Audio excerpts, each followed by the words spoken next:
दोस्तों ये वीडियो उन सब के लिए है जो बोलते हैं कि स्टॉक मार्केट में आप पैसा नहीं कमा सकते। एक ऐसा कैसीनो है जहां पर आप ढेर सारा पैसा या थोड़ा सा पैसा जो भी लेके जाएं और वहां से आप खाली हाथ आए, या फिर आपको कुछ मूंगफली के दाने मिलेंगे खाने के लिए। ऐसा क्यों बोलते हैं लोग, आज उसी को प्रूव करना मैं समझता हूँ कि कुछ नॉलेज है जो स्कूल कॉलेज या फिर कोई यूनिवर्सिटी में पढ़ाई नहीं जाती। उसको कैसे लोग उसके पीछे भाग रहे हैं और कौन से टूल्स हैं जिससे हम प्रोग्रामेटिकली या फिर टेक्निकली या फिर आप कहें ऑटोमेटिक, आर्टिफिशियल इंटेलिजेंस का ज़माना है, ऑटोमेटिक तरीके से सीखें। तो सीखने के लिए सब दुनिया तैयार होती है और सिखाने के लिए कोई नॉलेज की बहुत ज़रूरत होती है इधर उधर से, तो मैं कंपाइल करता हूँ जहाँ से नॉलेज मेरे को मिलती है मैं आपको दूँगा। तो आप चलिए, ये थोड़ी सी एक जर्नी है, थोड़ा थोड़ा सीखेंगे कि, और उसके बाद मैं प्रूव करूँगा कहाँ कहाँ लोग गलती करते हैं और कहाँ कहाँ उनको करेक्शन की ज़रूरत है। और ट्रेनिंग किताबें ये वो सब के सब आपको ज़रूरत नहीं है, आप बस सुनते चलिए और चलते चलिए, और मैं आपको तरीके बताऊँगा जिनसे लोग अपनी जो वेल्थ है उसको बड़ा कर सकते हैं। आजकल एक नई साइट है, उसका नाम है ट्रेडिंग व्यू। तो मैं अब उस साइट के बारे में आपको बताऊंगा। पहले तो आप देख लीजिए कि ट्रेडिंग व्यू है क्या। ओके, सो पहले मैं आपको स्क्रीन दिखा दें तो ये देखिए, ये है ट्रेडिंग व्यू। यहाँ पर आप अपना अकाउंट खोल लीजिए और अगर आपको ज़्यादा अच्छी लगती है तभी पैसे देना, नहीं तो इसे फ्री चलने दीजिए, क्योंकि इसमें कुछ चीज़ें हैं जो फ्री मिलती हैं। मज़े की बात ये है कि ये वेबसाइट जो है वो फ्री है, पर इसने एक बहुत अच्छा काम किया कि इसने सारे प्रोडक्ट्स जो हैं जितने काम के हैं वो सारे यहाँ पर रखे हैं। कम्युनिटीज़ बनाई है जहाँ पर लोग अपने आइडियाज़ देते हैं। कोई अच्छा लगे तो उसको फॉलो कर लीजिए, नहीं तो सुनते चलिए क्या क्या होता है। मार्केट्स हैं, कौन सी मार्केट की, मोस्टली यूएस की मार्केट है। वैसे भी stocks, crypto, forex, index, futures, bond, world economy, इनमें ज़्यादा तो लोग हम काम स्टॉक्स और फ्यूचर्स में ही करेंगे। फॉरेक्स को छोड़ देंगे, क्रिप्टो भी छोड़ देंगे। न्यूज़, ये एक अच्छी चीज़ बनाई इन्होंने कि यहाँ पर न्यूज़ जो है क्या आने वाला है फ्यूचर में, क्योंकि मार्केट में दो कंपोनेंट बहुत इम्पोर्टेंट होते हैं। एक कंपोनेंट वो होता है कि जिसमें आप प्रेडिक्ट करते हैं कि फ्यूचर में क्या होगा, तो वो न्यूज़ डिपेंडेंट होता है। और दूसरा कंपोनेंट होता है पोजीशनिंग। पोजीशनिंग मतलब कितने सारे लोग एक ही चीज़ के बारे में प्रेडिक्ट कर रहे हैं, पोजीशन करके बैठे हैं, पैसा लगा के बैठे हैं। अगर पोजीशनिंग नहीं है, न्यूज़ आती है तो एकदम रिवर्सल होता है। अगर पोजीशनिंग नहीं है और न्यूज़ भी नहीं आती तो कुछ नहीं होता, वो किसी के लिए फ़ायदेमंद नहीं है। और यही खेल है जिसको हम कहते हैं सेलर्स जो होते हैं बियर और बायर्स जो होते हैं बुल्स। देखा जाता है कि बुल्स बाद में जीतते हैं और सेलर्स जो होते हैं वो आपका फियर जो है उसी के ऊपर कमाते हैं। तो आपका एक पॉइंट, लोग सोचते हैं कि मैं दोनों तरफ क्यों नहीं खेलता। खेल सकते हैं बट उसके अंदर कुछ प्रॉब्लम्स हैं। देखो, पहले आदमी का फियर चाहे वो जितना भी डरा हो ज़्यादा देर नहीं रहता। तो देखा जाए, अगर मैं मार्केट को देखूं, अगर मैं S&P को देखूं, मैं कब वापस आऊँगा ट्रेडिंग व्यू पे, लेकिन पहले मैं मार्केट को देखता हूँ कि जो S&P है, जिस हिसाब से यूएस ने मार्केट को कैटेगराइज किया है, लेट्स सी, तो ये है S&P का अगर फुल रेंज ले लें, S&P होती है 500 स्टॉक जो हैं यूएस की, सेल्फ क्लीनिंग उसको, मतलब कि अगर स्टॉक परफॉर्म नहीं करेगा तो S&P से निकाल देंगे। ये डी का मतलब है डिविडेंड, और ये है S&P 1995 से लेके अभी तक। ओके, पहली बात, इसके अंदर जहाँ से शुरू हुई थी वहाँ से बहुत ऊपर चल पड़ी। अगर शुरुआत की वैल्यू आप देखेंगे तो 47 है, अभी की वैल्यू आप 460 के ऊपर देखेंगे। अभी जा रही है वैसे 460 के ऊपर देखेंगे, 446, मैं तो पीछे था। तो रेंज हम 95 तक तो लेंगे नहीं, लेट्स से 2000। ओके, लोग कहते हैं 2000 का क्रैश हुआ था, पर मेरे को तो नज़र नहीं आ रहा। Let's see first 2000 crash. तो उसको हम यहाँ से खींचेंगे और यहाँ से खींचेंगे, दोनों तरफ से खींचेंगे, तो आपको एक 2000 का क्रैश नज़र आएगा। यहाँ कहीं लोग बोलते हैं ये बहुत बड़ा क्रैश था। उसके कुछ कारण हैं 2000 के क्रैश के। पहले तो ये जो रैली थी इतनी बढ़ चुकी थी, ये जो आप देख रहे हैं ना, ये माउंटेन जो बन रहा है 96 से लेके 2000 तक, ये इतनी बढ़ गई थी। इस टाइम में मैं कॉलेज में था, मुझे पता भी नहीं कि ये रैली चल रही, क्योंकि मेरे को स्टॉक मार्केट के बारे में कुछ नहीं पता था उस टाइम पे। तो ये जो रैली चल रही थी और इतना सब हो रहा था, ये किसी को खबर नहीं थी। ये यूएस वालों को खबर थी कि क्या हो रहा है। और मोस्टली क्या है कि 95 से लेकर 2000 तक टेक्नोलॉजी ने, जैसे कि आजकल आर्टिफिशियल इंटेलिजेंस ने, उससे पहले बिटकॉइन ने, उसके पहले ईवी ने, ऐसे ऐसे बातें की, लोगों ने सपने देखने शुरू किए। और सपने जो होते हैं वो ये करते हैं बुल मार्केट रैली, क्योंकि हर कोई सपना देखना चाहता है। मार्केट को आप सोचिए ऐसा है कि जिस हिसाब से कि एक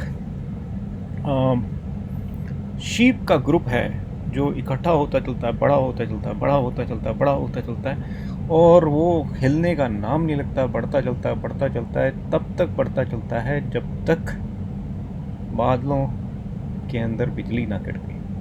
और बिजली कड़की यहाँ पर, और फिर सब लोग इधर उधर भागना शुरू करते हैं, क्योंकि वहाँ पर डर शुरू होता है। ये मेरे ख्याल से सबसे बड़ा ड्रॉप है 2001 से लेकर 2003 तक। इसके अंदर बहुत सारी चीज़ें और भी हैं। ये ड्रॉप कहीं 2001 में रुक जाना था, उसके बाद 9/11 हो गया, उसके बाद कुछ ऐसा, उधर से मार्केट फिर पिकअप हुई 2003 में, क्योंकि आदमी जो है ज़्यादा, या बकरी जो है ज़्यादा देर डर के नहीं रह सकती, फिर वो ग्रुप अप हो जाती है।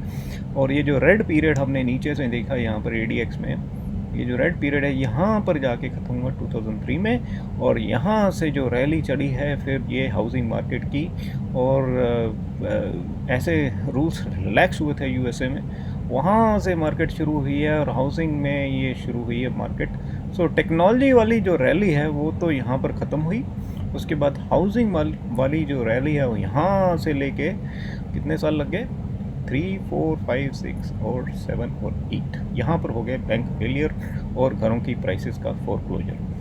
तो यही बात होगी, सब लोग फिर जुड़ गए, सब लोग बकरियों की तरह चलने लगे, उनको घास मिला, उनको सब कुछ मिला, उनकी पॉपुलेशन बढ़ गई। अचानक बादल गरजे, कितनी देर बाद, बहुत देर बाद, 10-10 साल के बाद गरजते हैं। ऐसा नहीं है कि वो कल गरज जाएंगे। तो 10 साल के बाद ऑलमोस्ट, क्योंकि अगर मैं 2001 का वो 9/11 निकाल दूँ तो 10 साल ही लग गए। तो उसके बाद अचानक से बादल गरजे और यहाँ पर क्रैश हो गई। और क्रैश होनी भी नहीं होती, क्योंकि ये देखो आप बाउंसिंग बॉल की तरह ऐसे करके क्रैश होती है। और यहाँ पर सब लोग बोलते हैं लुट गए, बर्बाद हो गए, और सब बकरियाँ इधर उधर। लेकिन फिर बकरियाँ जुड़ती हैं 2009 में, 10 में, जहाँ पर ओबामा आता है प्रेसिडेंट। और प्रेसिडेंट आते ही उसने डॉलर के प्रिंटिंग शुरू करता है, सबको देता है, बांटता है, बोलता है कि हम एक USA कंट्री हैं जो कभी भी ऐसी कंडीशन में रह नहीं सकती, तो हमारे को यहाँ तक पहुँचना है। तो उसके लिए अब बिल्डिंग शुरू हुई, पैसे बांटने शुरू किए, कंपनीज़ को रिवाइव किया, बहुत सब कंपनीज जितनी भी थी सबको धीरे धीरे रिवाइव किया। लोग सोच रहे थे कि ये ऐसे करके फिर एक और ऐसा आएगा, फिर ऐसे, लेकिन ऐसा कुछ नहीं हुआ, क्योंकि यहाँ पर आपको पैसे मिल गए थे। और एक रीज़न ये भी है कि डॉलर डिवैल्यू हो रहा है। जब डॉलर डिवैल्यू होता है तो मार्केट की आर्टिफिशियल वैल्यू बढ़ती है, और जो होम प्राइसेस जो जितनी गिर चुकी थी वो भी अचानक यहाँ से बढ़नी शुरू की। सारे एसेट्स जो हैं सब के सब लिफ्ट हो गए। और उसके बाद मार्केट ने एक यहाँ पर जाके बहुत देर के बाद 2011 में एक छोटा ड्रॉप लिया, पर इसको हम निगलेक्ट ही कर देते हैं, क्योंकि ये रेड जो है छोटा सा है। अगर इसको हम बड़े में देखते हैं आज तक क्या हुआ, तो उसके बाद एक कोरोना ड्रॉप हुआ, वो यहाँ पर जाके हुआ 2020 में। होना नहीं था, पर क्या है कि यूएसए ने बहुत इग्नोर किया कोरोना को। शुरू शुरू में आया था सितंबर, अक्टूबर, नवंबर, दिसंबर में, लेकिन वो क्रिसमस मना रहे थे उस टाइम पे। ये जो है दिसंबर के बाद जब वो इधर न्यूयॉर्क में केसेस आए, तो वो जनवरी फरवरी में बिजली कड़की आसमान में और लोग भागना शुरू किए और अचानक ये ड्रॉप आ गया। तो आप इस ड्रॉप को तो भूल जाइए, आप इसको पकड़ ही नहीं सकते। ठीक है, ऐसे ऐसे जो ड्रॉप होते हैं कोई नहीं प्रेडिक्ट कर सकता और कोई पकड़ भी नहीं सकता। तो इस ड्रॉप को पकड़ने के बजाय आप जो रिवर्सल है इसको इसके ऊपर फोकस कीजिए, क्योंकि यहाँ तक तो आ ही गए। क्योंकि अगर जिसने यहाँ पर ख़रीदा है वो ड्रॉप में अगर बैठा हुआ है तो वहाँ पर यहाँ तक तो आ ही गए। उसके बाद ड्रॉप का अगर फ़ायदा हुआ, उसके बाद पैसे हैं थोड़े ऐड कर लिया। ये वैसे ही है कि हाउस है और हाउस की वैल्यू पूरी फोरक्लोजर में हो गई, आधी कीमत हो गई, किसी ने वहाँ पर ख़रीद लिया और वहाँ पर जाके फिर बैठा रहा। उसके बाद ये बढ़ता गया बढ़ता गया बढ़ता गया, और अब हम आ गए हैं 2023 के एंड में। एंड ही थर्ड क्वार्टर है, फोर्थ क्वार्टर भी हो सकता है उसके बाद थोड़ा सा एक यहाँ पर जाके, क्योंकि ये जो रैली है ये कोरोना की रैली है, यहाँ पर भी प्रिंटिंग हुई, काफ़ी प्रिंटिंग हुई, इतनी प्रिंटिंग हुई कि बस आप सोच ही नहीं सकते। इतनी प्रिंटिंग हुई कि एक के बाद एक के बाद, क्योंकि लोगों ने बोला रिसेशन आ गई, डराना शुरू कर दिया। लेकिन गवर्नमेंट को जब डराओ तो वो एकदम प्रिंट करती है, और ये देखो प्रिंटिंग का सारा खेल। उसके बाद यहाँ पर जाके फेडरल गवर्नमेंट ने बोला कि बस अब तो हमने बहुत प्रिंट कर लिया, यहाँ से इंटरेस्ट रेट बढ़ाएंगे। और फिर जो बड़े बड़े लोग थे उन्होंने भी बोला कि भाई हम बेच रहे हैं, एलन मस्क ने बोला हम भी बेच रहे हैं। तो ये जो है, ये जो पीरियड है, ये जो ड्रॉप वाला पीरियड जो है रेड वाला, ये चल रहा था और लोग बोल रहे थे कि आगे वही रिसेशन 3 साल वाली। लेकिन अचानक फिर 2023 में मार्केट ने अपने आप को रिवाइव किया, लेकिन पूरा नहीं किया। अभी देखना है कि यहाँ से ये ऊपर बढ़ेगी या यहाँ से ये फिर नीचे जाएगी। कुछ नहीं कह सकते कि, क्योंकि अभी चार्ट के हिसाब से तो ये ग्रीन ही चल रही, तो हमें पता नहीं है क्या होगा। लेकिन हम एज़ पर फ्यूचर देखें या फिर पास्ट देखें या फिर कुछ देखें, तो इसका जो पैटर्न है ये समझ नहीं आ रहा है लोगों को कि ऐसा करके क्यों ऊपर जा रही है। तो पीछे से कुछ पता नहीं लगता, लेकिन बहुत सारे लोग बोलते हैं कि ऐसा करके ऐसा हुआ था 2019 में, फिर उसके बाद ऐसा करके प्रचार। लेकिन ये बात है कि जब बकरियां इकट्ठी होती हैं तो वो अपना झुंड इतनी जल्दी छोड़ती नहीं, क्योंकि बायर्स का एक फिनोमेना है यूएसए में, आपको बताऊंगा बाद में कि वो कैसे रिच होते हैं बड़े वाले लोग। क्योंकि S&P 500 तो है, लेकिन 500 के अंदर भी टॉप 10 या टॉप 15 के अंदर ही सारा काम होता है। मतलब लोग, बड़े बड़े फंड्स, बड़े बड़े इन्वेस्टर टॉप 5, टॉप 10 ऐसे करके हमेशा अब उनमें पैसा रखते हैं, उसको कहते हैं मार्केट कैप। तो अब हम चलते हैं वापस ट्रेडिंग व्यू के ऊपर। ट्रेडिंग व्यू एक ऐसी चीज़ है, क्योंकि जब मैं शुरू में देखता था मार्केट को, कोई ऐसी जगह नहीं थी, एक फाइनेंस याहू ही था जहाँ पर हमारे को अलग अलग जगह पे चीज़ें मिलती थी। लेकिन ट्रेडिंग व्यू ने क्या किया, एक ही जगह पे सारी चीज़ें दे दी। तो पहली बात उन ट्रेडिंग व्यू की सब पूरा सुपर चार्ट्स क्या होते हैं? सुपर चार्ट्स मतलब कि एक ऐसा चार्ट जहाँ रेड एंड ग्रीन का, और उसके बाद आप पाइन एडिटर में उसके नीचे कुछ लिख सकते हैं, ताकि इंडिकेटर्स मतलब मूविंग एवरेज, वीवैप, बहुत सारी चीज़ें होती हैं, वो सब यूज़ करके आप एक कोड लिख सकते हैं। अब उस कोड को आप इसके ऊपर अटैच कर सकते हैं, अपडेट कर सकते हैं, और बेस्ड ऑन दैट आप एक प्रोग्राम बैक टेस्ट कर सकते हैं। बैक टेस्ट मतलब अगर मेरा ऐसा प्रोग्राम लिखा था तो यहाँ पर मैं लॉन्ग हो गया था, यहाँ पर मैं एग्ज़िट हो गया था, फिर लॉन्ग हो गया था, फिर यहाँ पर मैंने छोड़ दिया था क्योंकि ये मूविंग एवरेज के नीचे है, ये जो मूविंग एवरेज चल रही है 200 वाली, फिर उसके बाद मैं लॉन्ग हो गया, फिर उसके बाद एग्ज़िट हुआ, इस तरह से। तो ये एक बैक टेस्टिंग है, एक तरीका है जिससे आप देख सकते हैं कि आपकी परफॉर्मेंस कैसी है। तो मैंने लिखा है, लेकिन उससे पहले हम देखते हैं साइट में है क्या। साइट में स्क्रीनर्स हैं। स्क्रीनर्स जो हैं वो मेरे को अच्छे लगे। स्क्रीनर्स क्या होते हैं कि कई लोग लॉन्ग टर्म रिटायरमेंट अकाउंट में खेलते हैं, कई लोग जो हैं वो शॉर्ट टर्म में खेलते हैं। स्क्रीनर मतलब आप एक स्क्रीन डिफाइन करें, उसमें बहुत सारे पैरामीटर हैं, जिस तरह वॉल्यूम है, मैकैड है, ये सब ADX है, ये सब यूज़ करके, मार्केट कैप है, ये सब यूज़ करके आप फ़िल्टर कर लें कि बस हमारे ये 4 स्टॉक हैं या ये 3 स्टॉक हैं जिनमें ऊपर जाने की क्षमता है। अगर वो जाएंगे ऊपर तो आप उनमें इन्वेस्ट करना शुरू करते हैं, तो स्क्रीनर्स वो होते हैं। ये स्क्रीनर्स जो हैं यहाँ पर बहुत सारे हैं। मैं इनमें कोई most capitalised, volume leaders, top gainers, top losers, ये दो काम के हैं, टॉप गेनर्स और टॉप लूज़र्स। उसमें थोड़ा सा और फिल्टर ऐड करेंगे अगर आपको चाहिए, तो आप इसमें टॉप गेनर्स में फ़िल्टरिंग शुरू करेंगे और उसके साथ मार्केट कैप कर सकते हो। मार्केट कैप के अलावा भी बहुत चीज़ें हैं कि अगर आपको लगता है कि इसमें मोमेंटम है, ADX डाल सकते हैं। अगर मूविंग एवरेज बहुत ही आपको वो चाहिए, क्या बोलते हैं, सेफ़ रहना है, तो 200 डे की मूविंग एवरेज ले लो, या फिर 20 डे की, अगर 1-2 दिन के लिए ट्रेड करना है छोटा, तो 14 डेज़ की भी मूविंग एवरेज है। तो अलग अलग 100 डेज़ की, 5 डेज़ की, जितनी भी आप यूज़ कर सकते हैं, इनको ब्लेंड करके आप फ़िल्टर कर सकते हैं कि इसमें पोटेंशियल है ऊपर जाने का। तो ये गेनर्स हैं। उसी तरह एक दूसरी कम्युनिटी है जिसको हम कहते हैं शॉर्टर्स की, वो टॉप लूज़र्स देखते हैं और टॉप लूज़र्स के हिसाब से चलते हैं। बट आपने वो चार्ट देखा होगा ना, ये वाला, इसमें कभी लूज़र्स वाली कैटेगरीज में मत रहना, क्योंकि ये हमेशा बढ़ती है। उसके बढ़ने के बहुत सारे रीज़न हैं, क्योंकि ये भी एक एसेट है, 500 कंपनीज़ का एसेट्स। और 500 कंपनी का एसेट आज से 10 साल बाद बढ़ेगा या घटेगा, ये आप सोच लेना।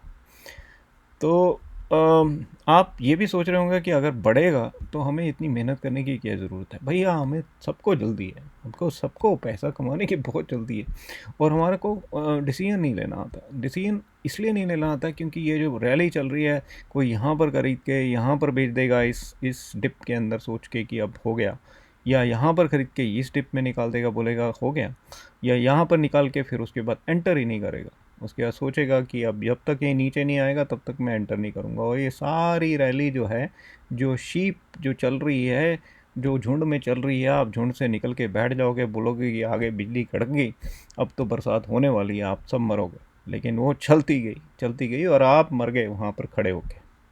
मरे नहीं, बस आप छूट गए। तो ये जो है, ये आपको स्क्रीनर बता देगा किस में पोटेंशियल है। तो लोग क्या करते हैं, सुबह सुबह उठ के स्क्रीनर लगाते हैं और स्क्रीनर के अंदर देखते हैं कि कौन से स्टॉक हैं, या फिर वो परफॉर्मेंस वाले हों, एक्सटेंडेड आवर्स वाले, वैल्यूएशन वाले, डिविडेंड। तो एक ये बहुत बड़ा समुंदर है, मैं इसमें नहीं जाऊंगा। बट इन्होंने एक बहुत अच्छा काम किया है, स्टॉक 2.0 में बड़े अच्छे स्क्रीनर बनाए हैं। ये वाले जो स्क्रीनर हैं, अब देख रहे हैं, अब देख रहे हैं कि लार्ज कैप, इनकम, कैश, और going strong, good tech, ROA, small cap. जल्दी मैं बता देता हूँ क्या है। लार्ज कैप मतलब बड़ी बड़ी कंपनी है, जैसे Apple, Microsoft, Google, Amazon, Nvidia, Tesla, Meta, ये सब कंपनी जो हैं, JP मॉर्गन, और भी नीचे मैं सब में नहीं जाऊंगा, बट आप समझ गए होंगे। इनका जो नंबर ऑफ़ शेयर्स इशूड हैं बहुत ज़्यादा है। इनके अंदर पैसा भी इतना ज़्यादा लगा हुआ है कि ऑलमोस्ट आधी दुनिया का पैसा लगा हुआ है लार्ज कैप्स के अंदर। इनको कभी कभी ब्लू चिप भी कहते हैं। इनकम वाले मतलब जो डिविडेंड देते हैं, और उनकी इनकम स्टेटमेंट बहुत अच्छी है। उनकी इनकम स्टेटमेंट आप देखो तो उनका रेवेन्यू काफ़ी अच्छा है। कैश वाले, जिन्होंने अभी इन्वेस्ट नहीं किया, बहुत सारी कैश साइड पे रखी है, और जैसे बर्कशायर है, उन्होंने इन्वेस्ट ही नहीं किया, कैश ही कैश है, उन्होंने कुछ बनाया नहीं। कभी वो रेलवे खरीदते हैं, कभी कुछ खरीदते हैं। गूगल भी है, माइक्रोसॉफ्ट भी है, बड़ी बड़ी कंपनी है, इनके पास काफ़ी कैश है, अभी लगाना है। तो ये आप इनमें भी इन्वेस्ट कर सकते हैं। गोइंग स्ट्रॉन्ग मतलब इनके हिसाब से कुछ 52 वीक हाई इज़ अबव 10% और मोर। अभी वो 52 वीक हाई तक पहुंच गए। और यहाँ पर डेंजर की ये बात है कि अब ये गारंटी नहीं कि 52 वीक के ऊपर जाएंगे या नहीं। अगर इस फेज़ में है 52 वीक के ऊपर, तब तो जाएंगे। अगर यहाँ से इस फेज़ में है तो यहाँ से नीचे जाएंगे। तो ये बहुत मुश्किल है बताना कि 52 वीक के ऊपर जाएगा या नीचे जाएगा। अगर आप डर के बैठेंगे तो आप गेन नहीं कमा पाएंगे, अगर आप एग्रेसिव हो जाएंगे तो आप लॉस लेंगे। गुड टेक, अब इन्होंने रेवेन्यू ग्रोथ के हिसाब से 30% और फ्री कैश फ्लो मार्जिन 0% ऐसे करके एक गुड टेक बना है। हाईली इफ़ेक्टिव, जिनकी रिटर्न ऑफ इनकम काफ़ी है, और अगर कंपनीज देखें जैसे टेस्ला, वीज़ा, एक्सॉन, ये सब कंपनी, इन्होंने ज़्यादा ग्रोथ होती नहीं है वैसे, लेकिन हुई है लास्ट 1 साल में। स्मॉल कैप्स से दूर रहिए, पर स्मॉल कैप्स भी होते हैं जिनके अंदर स्मॉल कैप्स में ये बात है कि अगर वो मोमेंटम पकड़ते हैं तो बहुत ऐसे पटाखे की तरह फटते हैं। तो ये ऊपर जाते हैं, फिर उसके बाद फटते हैं, फिर नीचे आते हैं। स्मॉल कैप्स बहुत डिफरेंट मार्केट है, मैक्सिमम लोग इससे दूर रहते हैं। टर्निंग अराउंड मतलब जो नीचे जा रहे थे ऊपर जा रहे हैं, ऊपर जा रहे थे नीचे आ रहे हैं। तो ये जो है ये टर्निंग अराउंड है। टेस्ला जो है 400 से नीचे गया 130 तक, उसके बाद वापस आया 280 पे, तो इसलिए टर्निंग अराउंड है। टर्निंग अराउंड वाले जब बुल मार्केट होती है तो बहुत ज़्यादा गेन करते हैं। तो जैसे ही बुल मार्केट स्टार्ट होती है, अगर टर्निंग अराउंड वाले आप खरीदोगे तो आपको मैक्सिमम बेनिफिट मिलेगा। प्रिंसेस, अब ये मेरे को पता नहीं प्रिंसेस क्या बनाया इन्होंने। डिविडेंड 3.5 और डिविडेंड यील्ड जो है 3.5 और कॉन्टीन्यूस डिविडेंड। ओके, तो ये डिविडेंड वाले स्टॉक्स हैं, इनमें ज़्यादा मूवमेंट नहीं होती और डिविडेंड देते हैं। देखो इन्होंने 64% डिविडेंड दिया है। अब मेरे को देखना है 64% कितने टाइम में डिविडेंड दिया, पर आप इसमें रिसर्च कर सकते हैं अगर डिविडेंड के पीछे हो तो। प्रिंसेस हैं ये। किंग्स, जिनका फिर डिविडेंड 7% के ऊपर, ये प्रिंसेस जो हैं इनका डिविडेंड 3.5% था, किंग्स हैं 7% वाले। तो ऑब्वियसली आप 7% वाले लेंगे, पर ध्यान से लेना कि इतना डिविडेंड कितने टाइम का है। TTM ये देखना पड़ेगा। तो यहाँ पर जाके आप एक और फिल्टर डालिए कि ये हर साल का कितना डिविडेंड है, बिकॉज जस्ट लुक लाइक कि 64% आपको 1 साल में मिलेगा। मे बी 10 साल का है, और मे बी जब से शुरू हुआ है तब से। ओके, तो बहुत सारी फ़िल्टर्स हैं।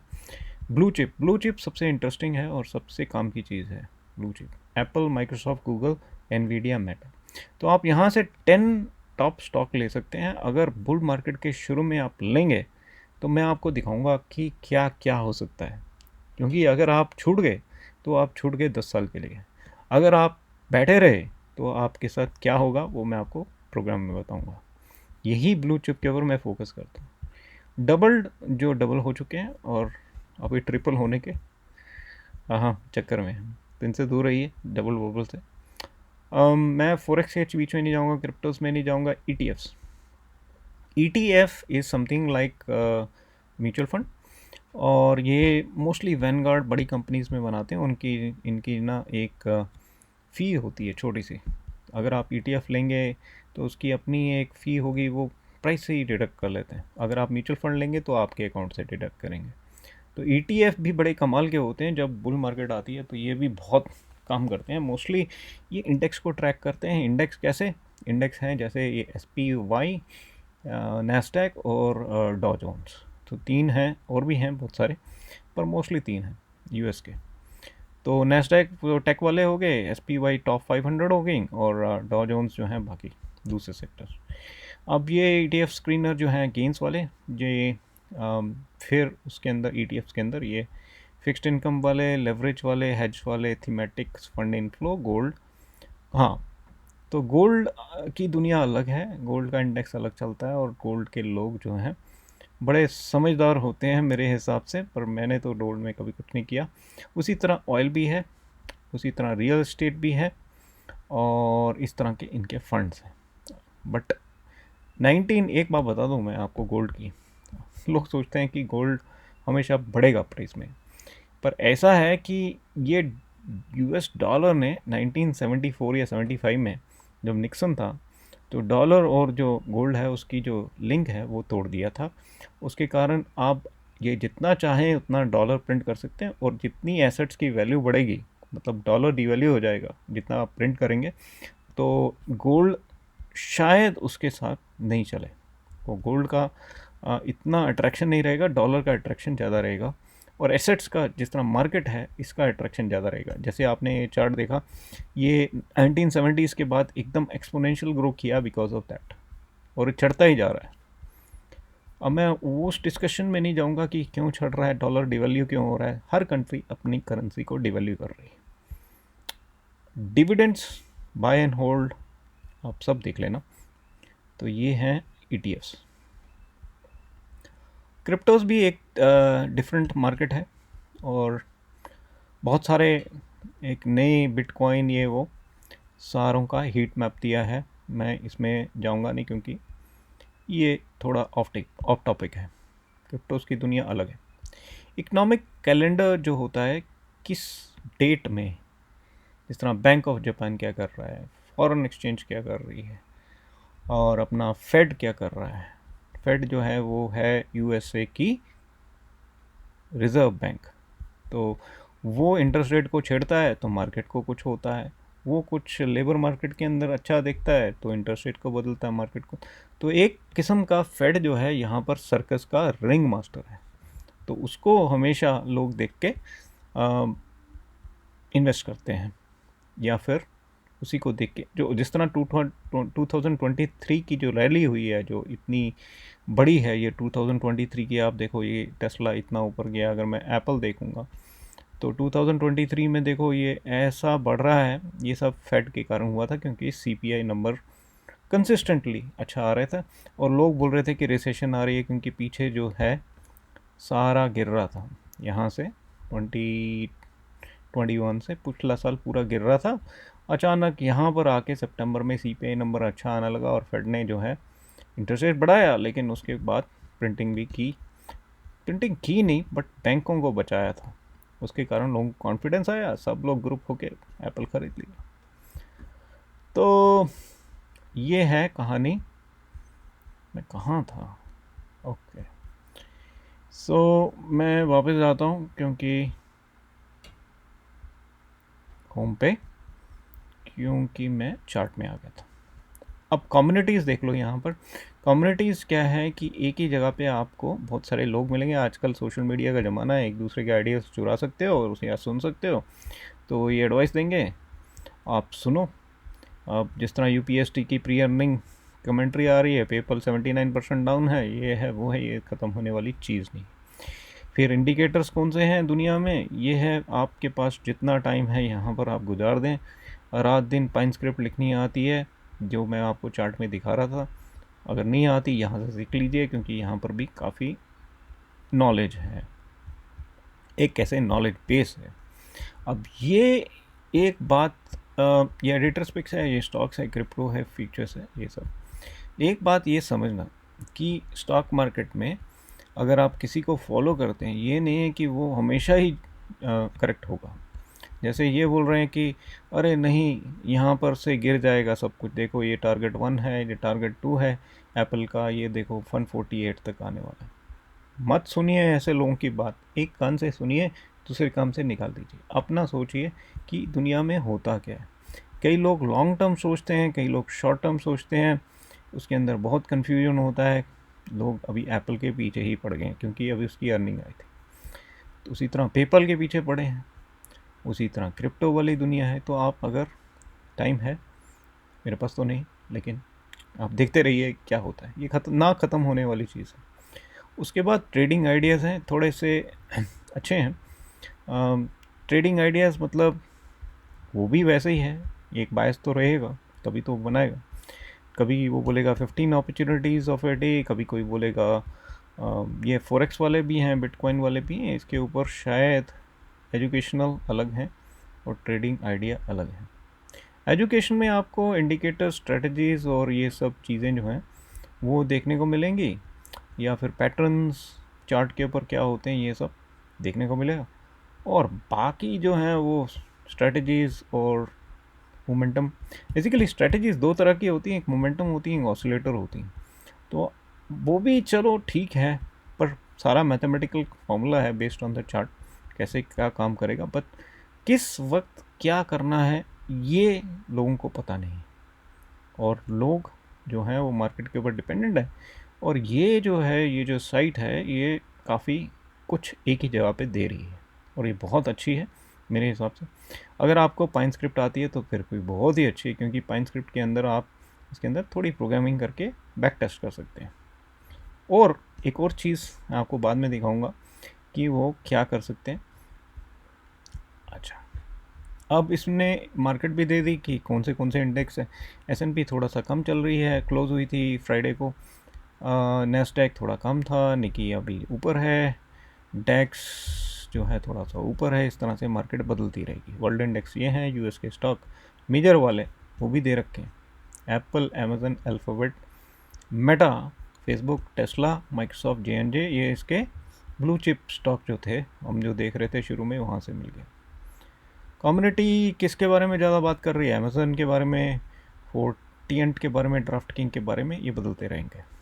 कम्युनिटी को तो जहाँ पर थोड़ा सा डाइवर्जेंस या थोड़ा सा इम्बैलेंस देखने को मिलेगा, तो कम्युनिटी तो बस आप कम्युनिटी की बातें मत करिए, क्योंकि कम्युनिटी तो रुकेगी नहीं। ये ऐसा खेल है, आज से 100 साल के बाद भी ऐसे ही चलेगा। कई लोग बोलते हैं कि वो मेरे से ज़्यादा पैसा कमा गया, ये सब वो सब आप भूल जाइए। आप बस फोकस कीजिए आपको करना क्या है।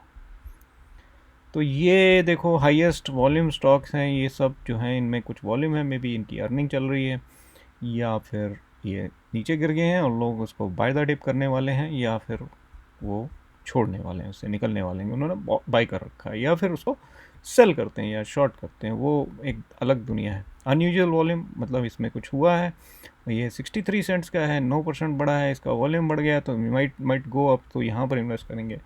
ये 37 सेंट्स का है, तो अनयूजुअल वॉल्यूम जो है, ये लो फ्लोट स्टॉक्स हैं, इनके बच के रहिए, क्योंकि ये आज तो बढ़ेंगे लेकिन फिर अचानक धम से गिर जाएंगे वापस।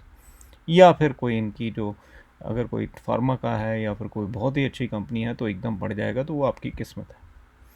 मैंने तो लोगों को इसमें पैसे सबसे ज़्यादा गंवाते हुए देखा, क्योंकि जब बियर मार्केट का पहला ड्रॉप आता है तो इनको बिल्कुल ख़त्म कर देते हैं, क्रश कर देते हैं। और दूसरी बात, इनमें ज़्यादा लोग इन्वेस्टेड भी नहीं होते। तो ये जैसे रास्ते में एक पत्थर होता है ना, जिसको लोग लात से मारते चलते हैं, कभी इधर कभी उधर, किसी की चिंता नहीं। कोई ये इस तरह के कंपनी से, छोटी छोटी कंपनी से, क्या पता इनके पास प्रोडक्ट हो, क्या पता नहीं हो। तो ये, क्योंकि जब ईवी रेवोल्यूशन आया था, जो जब भी किसी स्टॉक में इलेक्ट्रिक था वो भी बढ़ जाता था, तो ऐसे इनका कोई मतलब नहीं है बढ़ने का और गिरने का। स्टॉक गेनर्स ये हैं, स्टॉक लूजर्स ये हैं, अपकमिंग अर्निंग जो हैं ये सब बहुत अच्छा। इतना कुछ नेक्स्ट 14 डेज़ का बता रहा है। तो आपके पास बहुत सारी ऑप्शंस हैं यहाँ पर। अब उसके बाद आती है न्यूज़। न्यूज़ से चेंज होते हैं सेंटीमेंट, और न्यूज़ यहाँ पर बहुत कंट्रोल तरीके से दी जाती है। और जिसकी न्यूज़ जो है कि मतलब हर कोई बंदा बचना चाहता है, हर वो सही भी कहना चाहता है और उसके बाद नेगेटिव भी कहना चाहता है। मोस्टली नेगेटिव और पॉजिटिव जो है, कई कंपनी जैसे बैंक्स हैं, एनालिस्ट हैं, जो भी हैं, मैंने वो भी देखा है कि कभी सुबह एक आर्टिकल डालेंगे कि एप्पल बहुत अच्छा है और शाम को वो आर्टिकल डालेंगे कि एप्पल गिरने वाला है। तो न्यूज़ भी बड़े ध्यान से सोचिए क्या हो रहा है। अल्टीमेटली प्राइस के ऊपर आएगा सब कुछ, और प्राइस जो है उसमें कितनी एनर्जी है, कितना मोमेंटम है ऊपर चढ़ने का, वो आपको डिटरमाइन करना है। वो भी बताएंगे कैसे होगा। तो एप्पल का रेवेन्यू ठीक नहीं रहा, S&P इरेजेस गेन्स, ये सब 2 दिन पहले की न्यूज़ है, अभी मार्केट खुली नहीं है, इसलिए पुरानी न्यूज़ चल रही है। तो यहाँ पर कुछ खास नहीं है। तो न्यूज़, अगर आपको इंडेक्स चाहिए, फॉरेक्स चाहिए, क्रिप्टो की, यहाँ से ले लीजिए। अब आप टिक इन डीप करना चाहते हैं, कंपनी की फाइनेंशियल स्टेटमेंट देखना चाहते हैं, ये करना चाहते हैं, वो करना चाहते हैं, बट ट्रेडर्स इतना कुछ करते नहीं। करते हैं कई लोग, बट नहीं करते। अब ब्रोकर्स हैं, अब ये जो है फीचर ब्रोकर, इनका ट्रेड स्टेशन है, इनकी ये कंपनी, ये ट्रेड व्यू कैसे पैसा कमाएंगे, इसके 2 तरीके हैं पैसे कमाने के। पहले तो ये चाहते हैं कि लोग जो हैं यहाँ पर जाके सुपर चार्ट्स के अंदर अपनी स्ट्रेटजीज लिखें। जैसे ये पाइन एडिटर दिया है, इसमें आप बाय सेल कब करना है, किस चार्ट की कंडीशन में, जैसे तारे होते हैं ना, वो अलाइन हो जाते हैं तो फिर आप बोलते हैं भाई यहाँ पर कर लो, यहाँ पर सेल कर लो। तो वैसे तो एक तो पहले एक दो ये फ्री में देंगे, उसके बाद वो बोलेंगे कि नहीं हमारा आप 3 से ज़्यादा इंडिकेटर हो गए या कुछ हो गया तो फिर आप पे कीजिए। दूसरा इनका कमाने का तरीका है कि कमीशन। कमीशन मतलब ब्रोकर से भी लेंगे और आपसे भी लेंगे, शायद हमारे से कम लेंगे लेकिन ब्रोकर से कुछ साठ काट होगी, तो इन्होंने ब्रोकर्स को भी इन्वॉल्व कर रखा है। तो ये स्ट्रैटेजी अगर आपने डायरेक्टली यहाँ बना ली और बैक टेस्ट कर ली, ठीक है सब कुछ, तो आप इसको ब्रोकर के साथ लिंक करके ऑटोमेटेड तरीके से, जैसे आर्टिफिशियल इंटेलिजेंस होती है, वहाँ पर चला सकते हैं। तो यहाँ पर इतने सारे ब्रोकर हैं।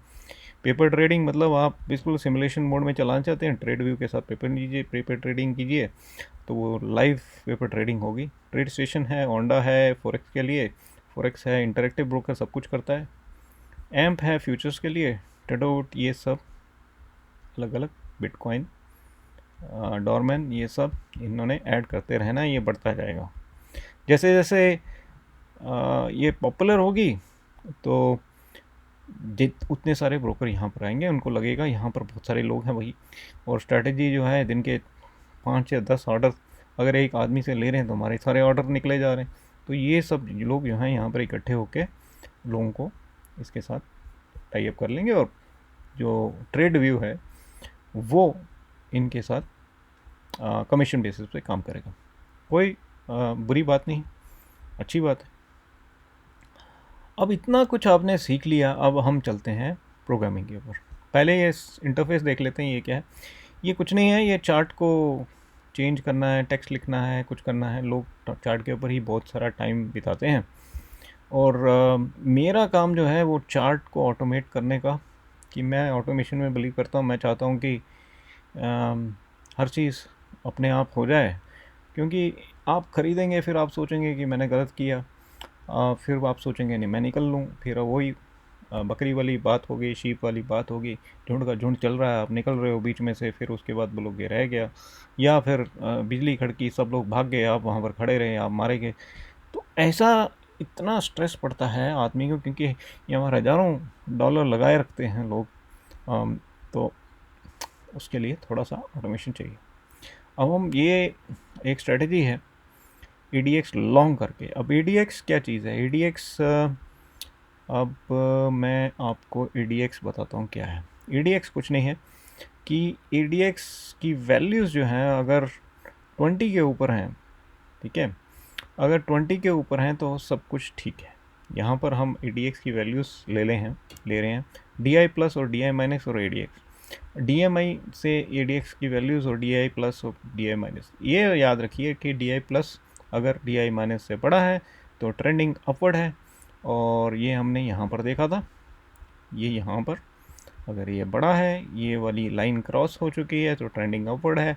और ADX मतलब थोड़ी एनर्जी भी है, ADX आप एनर्जी सोच लीजिए, तो एनर्जी है तो ये चल रहा है, तो यहाँ पर आप बैठे रहिए, ये सारी रैली आपको मिल जाएगी यहाँ तक। यही आइडिया है। तो हम क्या कर रहे हैं, हमने एक स्ट्रेटजी लिखी है, ये भूल जाइए कि ये क्या है। बेसिकली इनिशियल कैपिटल हमारी 10,000 है, और उसके अंदर जब कुछ गेन होगा तो वो अपने आप को 100% जितनी गेन हुआ, लिखे 10,000 का आपको 2,000 गेन हुआ तो 12,000 के फिर वह खरीद लेगा अगर उसने एग्ज़िट हो गया तो।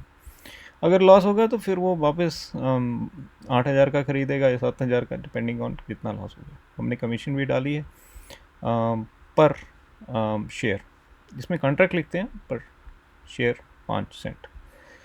अर्ली और रिलैक्स मेरे दो वेरिएबल्स हैं, ये मैंने खुद रखे हैं क्योंकि मैं मोमेंटम जो है मूविंग एवरेज का वो 15 और -10 रखा है कि अगर ज़्यादा स्ट्रिक्ट रखना है तो माइनस में रखिए, अगर रिलैक्स है कि मतलब बाद में ख़रीदेंगे या एग्ज़िट करेंगे, एग्ज़िट के लिए है रिलैक्स, और अर्ली है ख़रीदने के लिए। कितना अर्ली? 15 मतलब जल्दी ख़रीदेगा, और इस तरह से। ओके, तो उसके बाद हमने डेज़ दिए हैं कि इसके डेज़ कितने, कहाँ से कहाँ तक। डिफ़ॉल्ट वैल्यू उसकी 10 है, कितने दिन के लिए ये कैलकुलेशन करेगा। उसके बाद मूविंग एवरेज जो है हमने 300 मूविंग एवरेज ली है, लोग 200 भी लेते हैं डिपेंडिंग ऑन आप बुक क्या किया। तो इसको आप 200 करके भी देख सकते हैं, हम बाद में देख सकते हैं, आप ट्यून अप कर सकते हैं। उसके बाद मूविंग एवरेज को हमने SMA वेल में डाल दिया और एस मैप में ये सब। उसके ये इनपुट का मतलब होता है कि ये व्हेन आप इसको आप ऐसे जब सेटिंग्स में जाएंगे तो आपको ये इनपुट चेंज कर सकते हैं। अगर आपको कोड में नहीं करनी, मैं तो यहीं पर चेंज कर देता हूँ कि आपको वहाँ से जाना है वहाँ से करिए। फिर आप उसको स्टार्टिंग टाइम और एंडिंग टाइम देंगे कि उस मेरे को 2010 से अभी तक बैक टेस्टिंग में सारा चलाना है और देखना है क्या गेन हुआ क्या नहीं। और उसके बाद हमने ADX जो है ये सब DI प्लस DI माइनस और ADX ये इंडिकेटर को कॉल करके इसमें वैल्यू डाल दी। अब हमने अपनी बाइंग कब बाय करेगा वो स्ट्रेटजी डिफाइन कर रहे हैं, क्योंकि हमने यहाँ पर स्ट्रेटजी एंट्री लॉन्ग करनी है, स्ट्रेटजी लॉन्ग। तो उसके लिए हमने बोला DI प्लस DI माइनस से बड़ा होना चाहिए और ADX 50 होना चाहिए, मतलब उसमें काफ़ी एनर्जी होनी चाहिए। और माइनस अर्ली मतलब अगर उसमें थोड़ी एनर्जी भी आए तो हमने यहाँ पर माइनस अर्ली मतलब 50 से थोड़ा सा कम, मतलब 35 पे ही कर लीजिए आप। नहीं वेट करना ज़्यादा, क्योंकि वो निकल जाएगा ज़्यादा एनर्जी के चक्कर में थोड़ा सा। तो and close is greater than SM well, तो मतलब मूविंग एवरेज के ऊपर आ गए। तो मतलब आप पूछेंगे ये यहाँ से यहाँ तक भैया क्यों नहीं ख़रीदा इसने, क्योंकि ये मूविंग एवरेज के ऊपर नहीं था। तो हमने ये वाली वैल्यू जो है क्लोजेस, और उसके अंदर भी हमने अर्ली डाल रखा है कि अगर जल्दी ख़रीदना है तो थोड़ा जल्दी हो जाए। एंड फ़िल्टर मतलब किस डेट से किस डेट तक बैक टेस्ट करना है। तो ये 3 कंडीशंस हो गई। DI प्लस DI माइनस से ज़्यादा होना चाहिए, ADX 50 से ऊपर होना चाहिए, और वेरिएबल्स हैं बीच में अर्ली वाले, और क्लोज मूविंग एवरेज से ऊपर होना चाहिए। हम आपको बचा रहे हैं क्योंकि हम नहीं चाहते कि यहाँ पर आप सारा अपनी एनर्जी वेस्ट कर देंगे। ये जो नीचे चला गया तो जाने दीजिए, जब वापस आएगा तो हम देखेंगे। और उसके बाद एग्ज़िट कब करेंगे, क्योंकि आप ऐसा थोड़ी है कि एग्ज़िट करें ही नहीं। अगर करेंगे नहीं तो कंट्रैक्ट कैसे इंक्रीज़ होंगे, प्रॉफिट तो लेना ही होता है कहीं ना कहीं। तो ऐसा है कि उसको हम थोड़ा पीछे जाएंगे, अच्छे वाला देखते हैं कि कहाँ कहाँ एग्ज़िट अच्छा हुआ है। अब ये इतना कंजस्टेड है, लेट मी सी कहीं अच्छा सा लॉन्ग हुआ और एग्ज़िट अच्छा हुआ। यहाँ देखिए, यहाँ पर देखो आप, ऐसा है कि ख़रीद रहे हैं आप, अपने आप को बचा भी रहे हैं साथ में, ठीक है। तो कहाँ ख़रीद रहे हैं, यहाँ बचा भी रहे हैं, मतलब यहाँ ख़रीद के यहाँ नहीं निकलना है, यहाँ नहीं निकलना है, यहाँ नहीं निकलना है, कहीं जाके ऊपर जाके निकलना है। फिर ख़रीदने हैं तो अपने आप को बचा के फिर निकलना है। फिर लॉन्ग हो रहे हैं तो कहीं एग्ज़िट भी बीच में लेना है, क्योंकि अगर आप यहाँ तक वेट करिए तो सारा प्रॉफिट निकल जाएगा। तो आप उसके बाद देखो कंट्रैक्ट भी इंक्रीज़ हो रहे हैं या डिक्रीज़ हो रहे हैं बेस्ड ऑन द वैल्यू। कहीं कहीं गड़बड़ हो जाती है तो कंट्रैक्ट पूरे गिर जाते हैं। ओके, तो हमने बोला हमने 10,000 से शुरू किया और 2010 से देखिए ये ऐड निकालो तो ये सब आता है। तो 10,000 से शुरू किया और हम उसको कम्युलेटिव अपनी प्रॉफिट जिस तरह कंपाउंडिंग होता है उस तरह चलाएंगे। बहुत डेंजरस है चलाना, कंपाउंडिंग में ज़ीरो भी हो सकता है। और थोड़ा सा अपने एक और कंडीशन भी निकलने की, अगर DI माइनस में चला जाएगा विच इज़ ये रेड वाला, इसमें चला जाए तो हम एग्ज़िट करके चुपचाप बैठेंगे जब तक ये रेड ख़त्म ना हो। ओके, और क्लोज जो है मूविंग एवरेज के ऊपर नहीं आएगा। जो मूविंग एवरेज है वो जब तक पूरा स्टेबल नहीं होगा, तो मूविंग एवरेज को आप समझिए कि स्टेबिलिटी। तो ये जो स्टेबिलिटी है, क्लोज मतलब जो प्राइस चल रही है वो मूविंग एवरेज से नीचे है तो कुछ मत करिए, एग्ज़िट रहिए। और रिलैक्स, एक वेरिएबल रखा है मैंने ताकि वो रिलैक्स मतलब कितना मूविंग एवरेज को भी आप मैनिपुलेट कर सकते हैं। तो ऐसा करके हमने बना दिया। अच्छा, छोटा सा है पर आप समझ गए होंगे। अब इसको अगर हमने इसके ऊपर चार्ट के ऊपर चढ़ाना है तो इसको अपडेट ऑन द चार्ट कर दीजिए और स्ट्रेटजी टेस्टर में जाइए और देखिए क्या हो रहा है। ओके, अब हमने इसको किस पे चलाएं, टेस्ला पे चढ़ाया। तो हमारे 82 ट्रेड्स हुए थे और वहाँ पर लिस्ट ऑफ ट्रेड्स में हम यहाँ से देख सकते हैं कि 82। अब टेस्ला अच्छा नहीं चल रहा था क्योंकि टेस्ला में एक बहुत बड़ा ड्रॉप आया, 400 से लेके 200 तक, ऑलमोस्ट आधा से भी नीचे चला गया था। तो उसके अंदर एक चीज़ होती है ड्रॉ डाउन, तो आपको वो देखना है कि ड्रॉ डाउन कितना है। ड्रॉ डाउन देखो इसका 68% हो गया, ये अच्छा स्टॉक नहीं है, हमारी जो स्ट्रेटजी है ऑलमोस्ट फेल हो चुकी है इस पर। फिर भी हमारे पास 465% का गेन है। इतना ड्रॉ डाउन होना अच्छा बात नहीं है, क्योंकि हुआ है क्योंकि ये ऑलमोस्ट हम इस पर 147,000 प्रॉफिट पे चल रहे थे और अभी 46,000 प्रॉफिट है, तो ये स्ट्रेटजी में थोड़ा फेल हो गया। अब एप्पल पे देखेंगे। अब एप्पल, हाँ, अगर हम एप्पल 2010 से देखेंगे, 5 ईयर्स पे देख रहा हूँ मैं, और ये वीकली पे देख रहा हूँ क्योंकि हमने अब यहाँ पर वीकली पे चल जा सकते हैं। अगर हम डेली पे देखेंगे तो 703% प्रॉफिट चल रहा है आपका, 10,000 70,000 बन गया, 7 टाइम्स इंक्रीज हो गया, और आपकी मैक्स ड्रॉ डाउन 33% थी, प्रॉफिट फैक्टर 1.81, 75% आपके ट्रेड जो हैं वो प्रॉफिटेबल थे। इसमें एक इम्पॉर्टेंट चीज़ है कि लास्ट ट्रेड जो है वो ओपन है और उसमें अभी घाटा चल रहा है क्योंकि हमने यहाँ पर ख़रीद रखा है। अब वो देखने वाली बात है कि वापस आएगा एप्पल या फिर हम घाटा लेंगे। कोई बात नहीं, हर चीज़ वापस आती है कहीं ना कहीं। नेटफ्लिक्स पे देखेंगे, नेटफ्लिक्स की भी बहुत बुरी हालत थी, तो 2022 में सारे की बुरी हालत थी, तो अच्छा ये वो है, टेस्ट है। पर नेटफ्लिक्स ने बहुत अच्छा किया, थोड़ा ड्रॉ डाउन 45% है और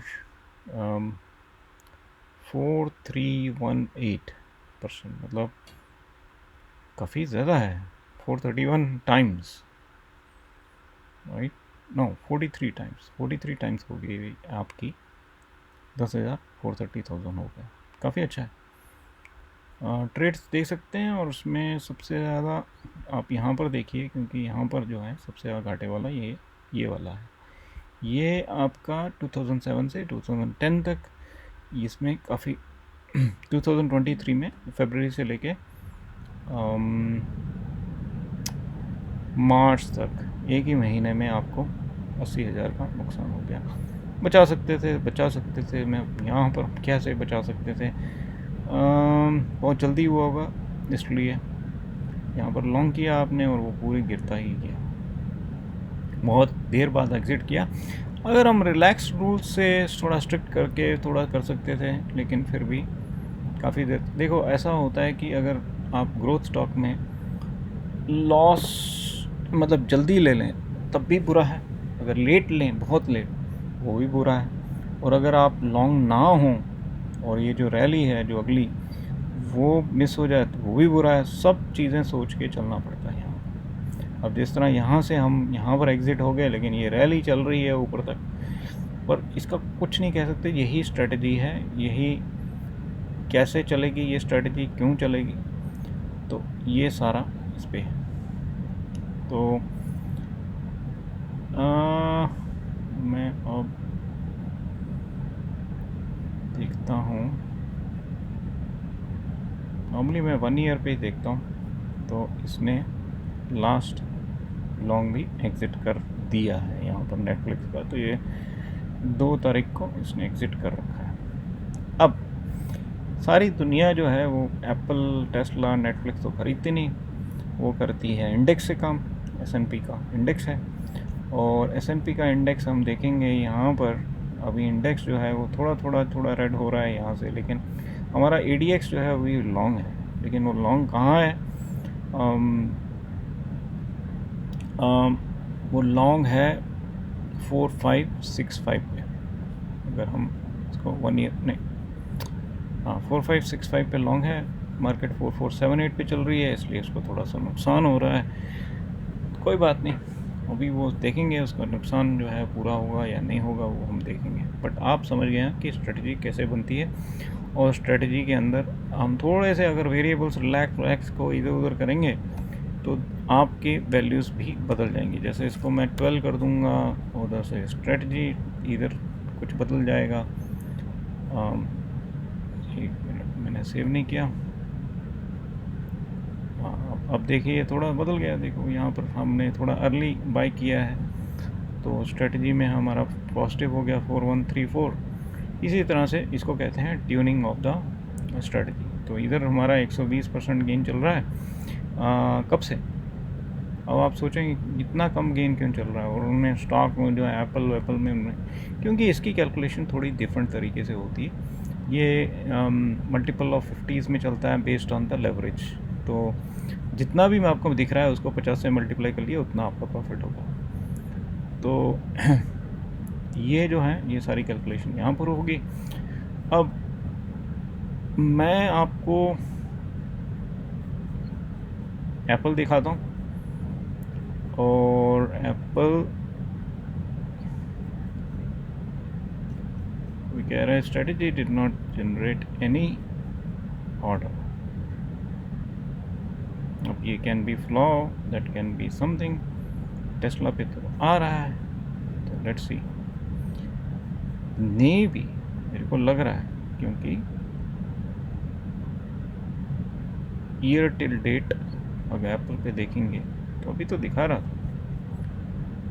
अभी दिखाना बंद कर दिया, क्योंकि हमने उधर फाइन एडिटर में इधर में रिलैक्स में -10 हटाया और उसको 12 किया, तो कुछ गड़बड़ है। रिलैक्स हम वापस करेंगे।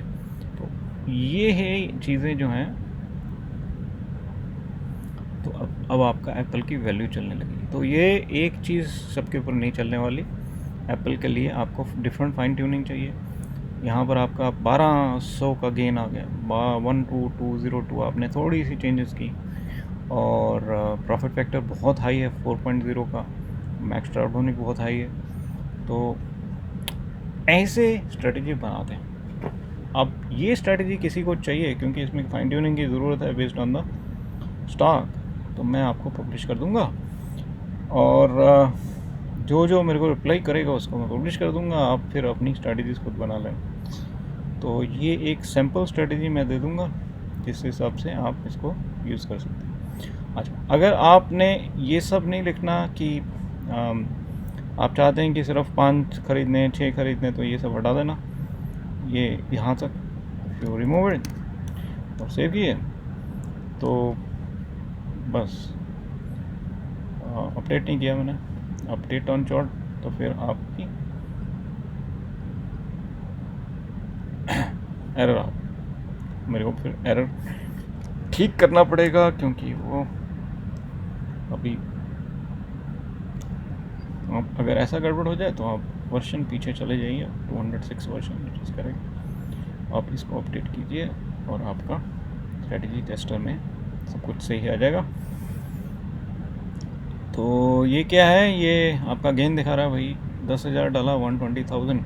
बट एक बात याद रखिए कि एप्पल में इतनी ग्रोथ हुई थी लास्ट 10 साल में, 2010 से 2020 तक उसकी ग्रोथ है।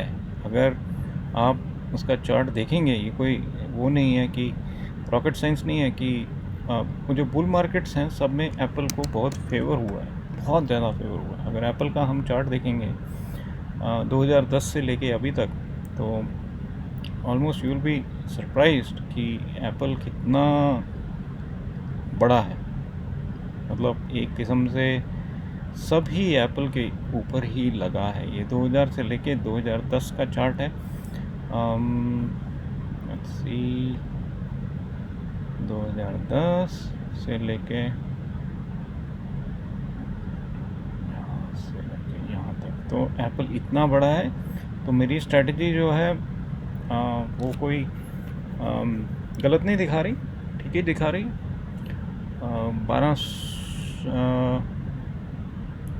कितना है, हाँ 120,000, तो 1202.43 विच इज़ 12 टाइम्स। तो 12 टाइम्स गेन आया है एप्पल में, देखते हैं आया है। तो ये 34 का था, और 41 अभी कितना चल रहा है, 181 चल रहा है। तो 54 और 181, 6 टाइम्स बढ़ा है, 3 6 18। सो 6 टाइम्स 7 टाइम्स, बट स्ट्रेटजी ने उसको 12 टाइम्स गेन किया। पर उसके अंदर भी इसलिए गेन किया क्योंकि वो एग्ज़िट किया है उसने, फिर जाके बाय किया है और बीच बीच में आपको हार्ट अटैक नहीं दिया है, जहाँ से यहाँ पर निकल के फिर यहाँ से बाय किया है और यहाँ से फिर निकल के फिर यहाँ पर बाय किया। तो ये सारा जो है बीच बीच में वो कुछ पॉइंट्स हैं जहाँ पर यहाँ लॉन्ग किया है, फिर यहाँ से क्लोज किया है, कुछ ऐसा कर रही है स्ट्रेटजी। बट ये याद रखना कि आपका घोड़ा जो है एप्पल वो स्ट्रॉन्ग होना चाहिए, अदरवाइज़ मैं इसको अगर विक्स के ऊपर चला दूँ तो कुछ भी नहीं मिलेगा, 4%। या फिर इसको मैं टेस्ला के ऊपर चला दूँ, अरे बाप रे, 2323 गुना बढ़ गया।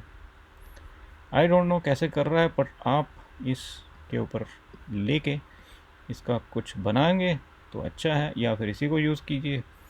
और दिखा दिया मैंने आपको कि आप काफ़ी कुछ कर सकते हैं। बट एक चीज़ का याद रखना कि ये जो ड्रॉडाउन है अगर 30% से ज़्यादा है तो मार्जिन कॉल आ सकती है, 40% से ज़्यादा है तो मार्जिन कॉल आ सकती है, आपका ब्रोकर आपको निकाल सकता है। नहीं, अगर कैश अकाउंट है तभी, अगर नहीं है तब कोई चिंता नहीं। तो आपका अकाउंट मतलब 50% नीचे ड्रॉप हो गया और फिर रिकवर होके फिर ऊपर चला गया, तो ये एक बहुत ख़तरनाक चीज़ है ड्रॉडाउन की। ये हम देखेंगे कब हुई यहाँ पर, तो यहाँ पर हम देखेंगे कि 20% ड्रॉडाउन हुई थी 2020 में, ये कोरोना का क्रैश था। एक जगह इसके 50% भी है, 32% ये 2013 से 2022 तक, सॉरी 2018 से 19 में एक क्रैश था इसका, और एक 27% है, ये है 2018 से, काफ़ी वोलेटाइल स्टॉक रहा। फिर 29% है ये 2017 में, और एक जगह 50% भी होनी चाहिए। लेट्स सी, मुझे दिख नहीं रही पर कहीं ना कहीं होगी based on the calculation. 10%, 20%, 7%, 3%, 5%, I don't know क्यों उसने कहीं 50% भी दिखाई है, मेरे को तो दिखी नहीं। 11, 3, 5, 10, इतनी हाई ड्रॉ डाउन कोई बर्दाश्त नहीं कर सकता, क्योंकि आप अपना अकाउंट $10 का, 10,000 का, 5,000 तो देखना नहीं चाहता ना कोई। तो ये सारा खेल ड्रॉ डाउन का ही है, दिखा नहीं तो I don't know how it's calculating, may be based on number of shares है। मेरे हिसाब से ठीक ही है ये, 20%, 26%, ज़्यादा से ज़्यादा 26% दिखा मेरे। तो I don't know how it is calculating. 29%, 32%, maximum 32% दिखा मेरे को, which is okay for a volatile stock, क्योंकि जब वो रिवर्स करता है तो वो सब कुछ ही चंद ही दिनों में 32% वापस आ जाता है। क्योंकि ये देखो मैक्स रन अप 98% एक जगह से, तो ड्रॉ डाउन अगर 54 एंड रन अप आपका 98, तो आप 50% गेन में। तो आपका घोड़ा स्ट्रॉन्ग होना चाहिए इस सब काम करने के लिए। तो अब हम वापस आते हैं, बहुत बड़ा और बहुत इम्पोर्टेंट वीडियो है, ऑलमोस्ट 1 घंटे का। अगर आप मेरे साथ थे, आपको बहुत कुछ मिलने का और सोचने का, और फ्री में सब कुछ मैंने दे दिया। रिप्लाई कीजिए, आपको मैं लिंक दे दूँगा गूगल ड्राइव का, जहाँ पर आप टाइम स्क्रिप्ट ये ले सकते हैं, और लिखते रहिए और कनेक्ट कीजिए ब्रोकर को और कुछ ट्रेड कीजिए। देखो 401k तो ऑटोमेटेड है, लेकिन उसके अलावा इंडिविजुअल अकाउंट है, उसको लिंक करके आप ये कर सकते हैं।